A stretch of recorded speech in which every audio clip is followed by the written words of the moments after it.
Good morning everyone, my name is Juan Mahul and today I'm going to be talking about the impact of color in branding.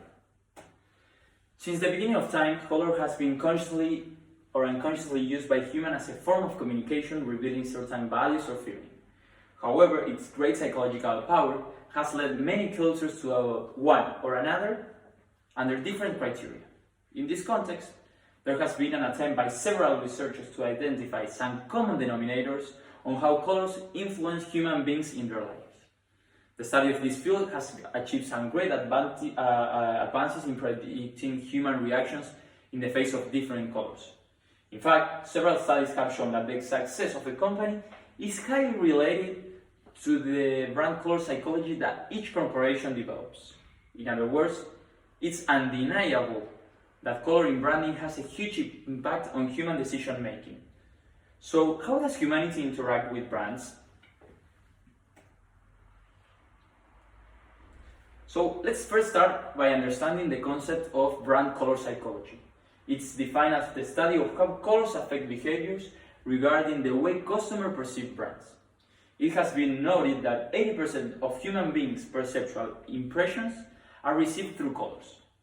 While the effects of colors may differ from one person to another based on age, gender, culture, and personal experiences, this field of study has come up with some general guidelines. In other words, brand color psychology aims to provide a framework that explains how humanity interacts with brands. Let's move a little bit on and let's discuss about the importance of branding in business. Color is considered to be one of the most interesting but also the most controversial aspect of branding.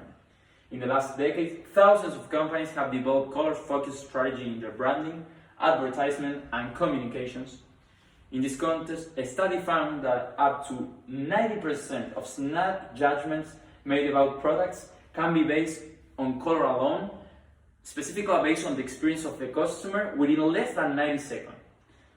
This means that by choosing the right color, you can establish trust and familiarity by electing the right emotions that you want your brand or product to cause on consumers. What is more, predicting consumer reaction to color appropriateness is far more important than the individual colors you choose itself. In other words, you must ask yourself first if the color fits or correlates with what is being sold. Apparently, picking colors that ensure differentiation from direct competitors tend to be more receptive or better received. It also has been proven that our minds are usually more receptive to brands that emphasize color as the main element when creating a brand identity. So what about color psychology in terms of gender?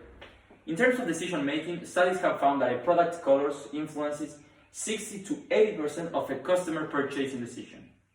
Additional research has noted that despite color preferences are subjective to each person, certain patterns can be determined when grouping men and women separately. While blue and green are both men and women's primary preferred color, women's favorite colors include purple and pink, whereas men prefer red and black.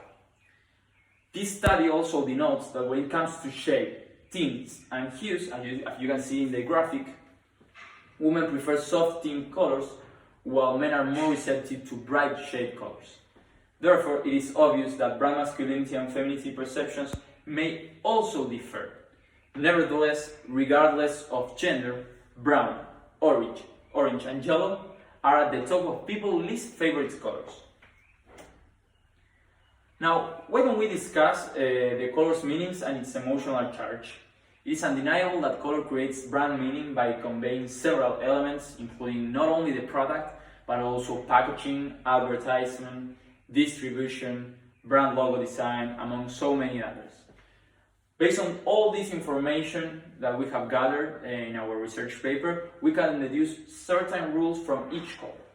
First of all, red evokes passion, love, and energy, but also a little bit of danger. And as an example of a company, we can mention Coca-Cola, YouTube, and McDonald's. Then green is a color mostly used in environmental related companies, for example Greenpeace, also Starbucks. Blue is the most popular color choice for the top brands. We can mention Facebook, Samsung, Walmart. Then yellow is a color that communicates happiness and optimism, but also cause an effect of eye strain, for example IKEA, Nikon or Snapchat. Then according to a survey, orange is considered to be a cheap color. However, it doesn't stop top brands from using it. For example, we can mention Gatorade, Harley-Davidson, Home Depot.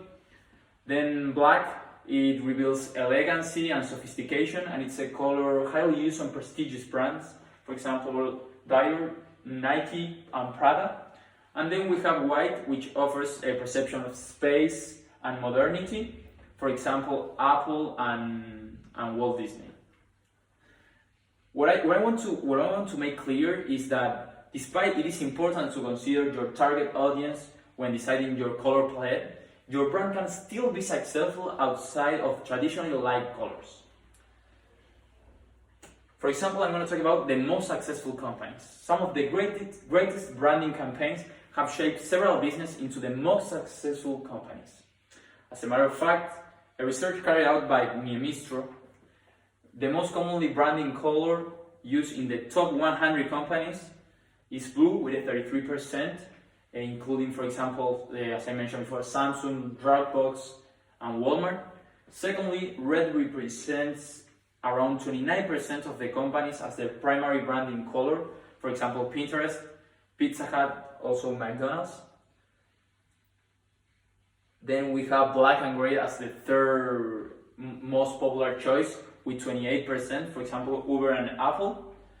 And finally, yet importantly, we have yellow and green which appear in a lower volume in brands like Best Buy or Spotify. On this basis, we must not forget the presence of white on most brands as a secondary sense color. And another fascinating part of this study relies on the fact that 95 out of the 100 top brands have only decided to use one or two colors, which indubitably denotes the attempt to maintain consistency and simplicity. So, in conclusion, the influence of color in branding is huge.